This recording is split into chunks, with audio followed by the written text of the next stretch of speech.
৬,৩১৪ দিন পর ঢাকায় পৌঁছলেন বিএনপির ভারপ্রাপ্ত চেয়ারম্যান তারেক রহমান। এদিকে তারেক রহমানের জন্য বিমানবন্দরে পৌঁছেছে বুলেট প্রুফ গাড়ি। তারেক রহমানের জন্য ৫০ কেজি ধান কাঁধে নিয়ে শীতের রাতে খালি গায়ে রাস্তায় সারা রাত। তারেক রহমানের ঐতিহাসিক স্বদেশ প্রত্যাবর্তন, নেতাকর্মীরা বলছেন ঈদের অনুভূতি। একের পর এক লঞ্চ ভিড়ছে সদরঘাটে, মুখরিত নানান স্লোগানে। জানাবো ওসমান হাদি হত্যাকাণ্ড, ফায়ার কার্তুজ, বুলেট, ব্যালিস্টিক পরীক্ষার নির্দেশ। এবং সর্বশেষ জানাবো ঘুষ দেওয়ার শীর্ষে নোয়াখালী, কুমিল্লা, ফরিদপুর, ভোলার মানুষ।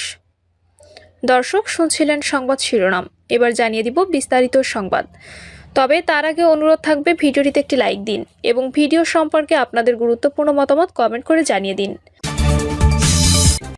৬,৩১৪ দিন পর ঢাকায় পৌঁছলেন বিএনপির ভারপ্রাপ্ত চেয়ারম্যান তারেক রহমান।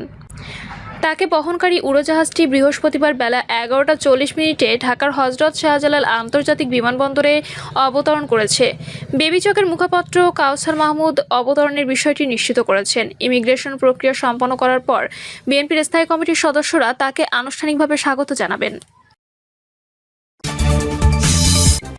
তারেক রহমানের জন্য বিমানবন্দরে পৌঁছেছে বুলেট প্রুফ গাড়ি। দীর্ঘ প্রায় ১.৫ যুগ পর দেশে ফিরছেন বিএনপির ভারপ্রাপ্ত চেয়ারম্যান তারেক রহমান। এরই মধ্যে তারেক রহমানের জন্য বিমানবন্দরে পৌঁছেছে বুলেট প্রুফ গাড়ি।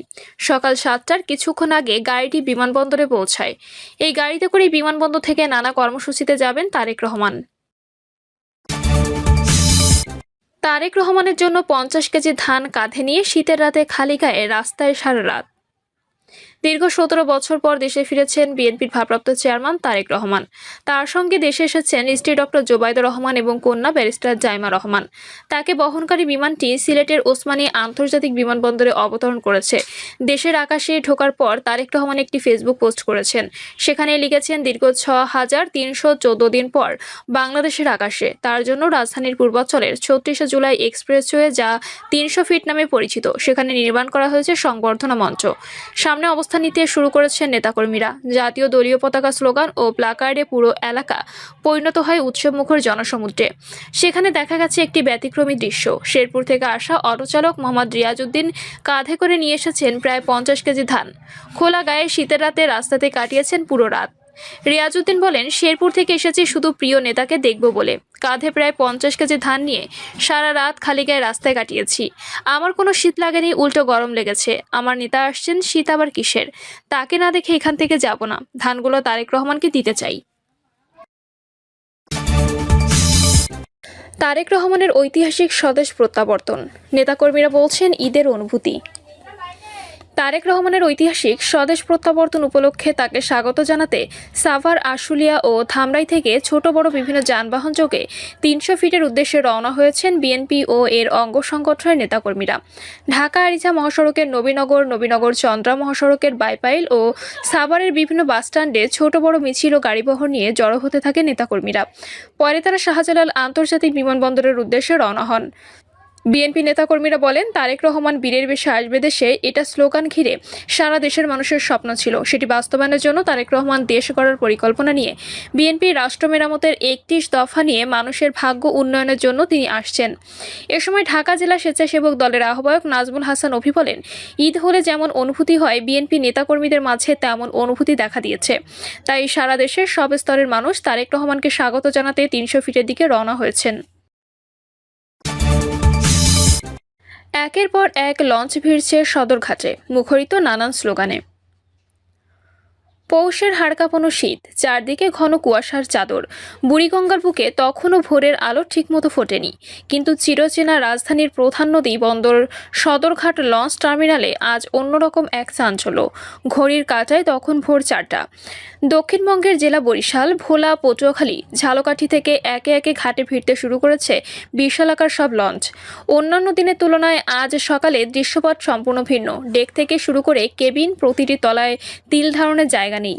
লঞ্চ থেকে নানা হাজার হাজার মানুষের চোখে মুখে ক্লান্তির ছাপ নেই, বরং আছে এক দীর্ঘ প্রতীক্ষার অবসান ঘটার আনন্দ। দীর্ঘ 17 বছর পর বিএনপির ভারপ্রাপ্ত চেয়ারম্যান তারেক রহমানের দেশে ফেরার খবর তাদের টেনে এনেছে এই রাজধানীতে। ভোর 4টা থেকে সকাল 8টার মধ্যে সুন্দরবন, অ্যাডভেঞ্চার, কুয়াকাটা বা পারাবতের মতো বড় লঞ্চগুলো যখন সাইরেন বাজিয়ে ঘাটে ভিড়ছে, তখন স্লোগানে স্লোগানে মুখরিত হয়ে উঠেছে টার্মিনাল এলাকা। কুয়াশার কারণে লঞ্চ চলাচলে কিছুটা ধীরগতি থাকলেও মানুষের আবেগে কোনো ভাটা পড়েনি। বরিশাল থেকে আসা ষাটোর্ধ্ব রহমাতুল্লাহ বলেন, 17 বছর ওনারে দেখি না, শীত কোনো ব্যাপার না বাবা, নেতাকে এক নজর দেখমু এই আশাতেই সারা রাত ডেকে বসে আছি। ঘাটে নামা যাত্রীদের অধিকাংশই গন্তব্য এখন বিমানবন্দর এলাকা। তবে নিরাপত্তার খাতিরে এবং ভিড় সামলাতে সদরঘাট এলাকায় আইন শৃঙ্খলা রক্ষাকারী বাহিনীর পাশাপাশি দলীয় স্বেচ্ছাসেবকদের তৎপর দেখা গেছে। কুয়াশাচ্ছন্ন ভোরে গরম চা আর বিস্কুট হাতে নিয়ে অনেককে জটলা পাকিয়ে ফ্লাইট ট্র্যাকিং অ্যাপে নজর রাখছিলেন। সবার জিজ্ঞাসা, বিজি 202 ফ্লাইট কখন কোথায়? ওসমান হাদি হত্যাকাণ্ড, ফায়ার কার্তুজ, বুলেট, ব্যালিস্টিক পরীক্ষার নির্দেশ। ও ঢাকা 8 আসনের সম্ভাব্য স্বতন্ত্র প্রার্থী শহীদ শরীফ ওসমান হাদিকে গুলি করে হত্যার ঘটনায় করা মামলায় ঘটনাস্থল থেকে আলামত হিসেবে জব্দ করা ফায়ার কার্তুজ ও ফায়ার বুলেট সদৃশ বস্তুর ব্যালিস্টিক পরীক্ষা করে বিস্তারিত মতামত প্রদানের নির্দেশ দিয়েছেন আদালত। আবেদনে বলা হয়েছে, শরীফ ওসমান হাদি ওরফে ওসমান গনি গত 12 ডিসেম্বর বেলা দুপুর আনুমানিক 2টা 20 মিনিটের দিকে পল্টন থানাধীন বিজয়নগর বক্স কালভার্ট রোড সংলগ্ন ডিআর টাওয়ারের সামনে দুষ্কৃতিকারীদের দ্বারা গুলিবিদ্ধ হয়ে প্রথমে ঢাকা মেডিকেল কলেজ হাসপাতাল ও পরবর্তীতে এভারকেয়ার হাসপাতালে চিকিৎসাধীন ছিলেন। তার অবস্থা সংকটাপন্ন হওয়ায় উন্নত চিকিৎসার জন্য এয়ার অ্যাম্বুলেন্স যোগে গত 15 ডিসেম্বর সিঙ্গাপুরে নিয়ে সিঙ্গাপুর জেনারেল হাসপাতালে ভর্তি করা হয়। সেখানে চিকিৎসারত অবস্থায় গত 18 ডিসেম্বর তিনি মৃত্যুবরণ করেন। মৃতদেহ বাংলাদেশ বিমানযোগে দেশে এনে 20 ডিসেম্বর সকালে লাশের সুরতহাল রিপোর্ট প্রস্তুত করে ময়নাতদন্ত সম্পন্ন করা হয়। মামলায় ঘটনাস্থল হতে ফায়ার কার্তুজ ও ফায়ার বুলেট সদৃশ বস্তু আলামত জব্দ করা হয়। মামলাটি সুষ্ঠু তদন্তের স্বার্থে আলামতসমূহ ব্যালিস্টিক পরীক্ষা করে বিস্তারিত মতামত প্রদান করার জন্য সিআইডির ব্যালিস্টিক শাখার বিশেষ পুলিশ সুপারকে নির্দেশ প্রদান করা একান্ত প্রয়োজন।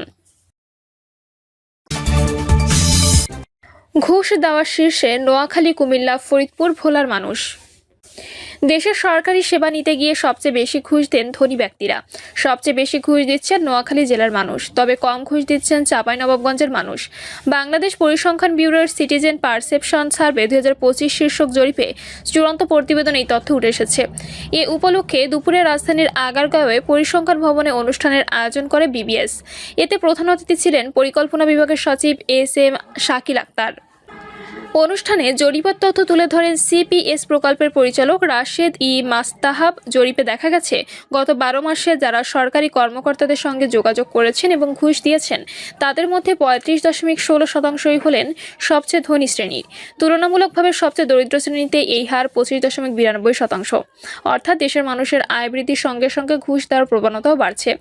বিবিএস জানায়, গত ফেব্রুয়ারি মাসে দেশের 64 জেলায় 45,888টি থানার 18 বছর ও তার বেশি বয়সের 84,807 নারী পুরুষ এই জরিপে অংশ নেন। জরিপে নাগরিকদের দৃষ্টিভঙ্গি ও অভিজ্ঞতার ভিত্তিতে নিরাপত্তা, সুশাসন, সরকারি সেবার মান, দুর্নীতি, ন্যায় বিচার, প্রবেশাধিকার ও বৈষম্য বিষয়ক টেকসই উন্নয়ন লক্ষ্যে 16 অফিসের 6টির অগ্রগতি মূল্যায়ন করা হয়। ঘুষ প্রদানের ক্ষেত্রে জেলা পর্যায়ে বড় ধরনের বৈষম্য দেখা গেছে। জরিপের তথ্য অনুযায়ী 1 বছরে ঘুষ লেনদেনের শীর্ষে আছে নোয়াখালী জেলা। এই জেলায় সরকারি কর্মকর্তাদের সঙ্গে যোগাযোগকারী নাগরিকদের মধ্যে 57.17% ঘুষ দেওয়ার কথা জানিয়েছেন। তালিকার দ্বিতীয় অবস্থানে রয়েছে কুমিল্লা জেলা, যেখানে ঘুষ দেওয়া নেওয়ার হার 53.47%। এরপর ফরিদপুরে 51.70%, ভোলায় 49.01% এবং সিরাজগঞ্জে 48.37% মানুষ ঘুষ দেন। এসব জেলার সরকারি সেবা পেতে ঘুষ দেওয়ার হার জাতীয় গড়ের চেয়ে অনেক বেশি। অন্যদিকে কিছু জেলায় ঘুষের হার তুলনামূলক কম। সবচেয়ে কম ঘুষ দেওয়া জেলা হিসেবে উঠে এসেছে চাঁপাইনবাবগঞ্জের নাম। সেখানে এই হার 10.49%। এছাড়া মাগুরায় 13.98%, লালমনিরহাটে 14.50%, গাজীপুরে 15.24% এবং সিলেটে 15.61% মানুষ সরকারি সেবা পেতে ঘুষ দেন। পরিসংখ্যান অনুযায়ী মধ্যম আয়ের জনগোষ্ঠীর মধ্যে ঘুষ দেওয়ার হার 32.24%। উচ্চ মধ্যম আয়ের ক্ষেত্রে এই হার 33.60%। বিবিএস এর কর্মকর্তারা মনে করেন, এই চিত্র প্রমাণ করে যে দুর্নীতি শুধু দারিদ্র্যজনিত সমস্যা নয়, বরং এটি একটি প্রাতিষ্ঠানিক ও আচরণগত সংকট। প্রিয় দর্শক, এই ছিল এখনকার সর্বশেষ সংবাদ আপডেট। সব সংবাদ পেতে চ্যানেলটি সাবস্ক্রাইব করে বেল আইকনটি ক্লিক করে রাখুন।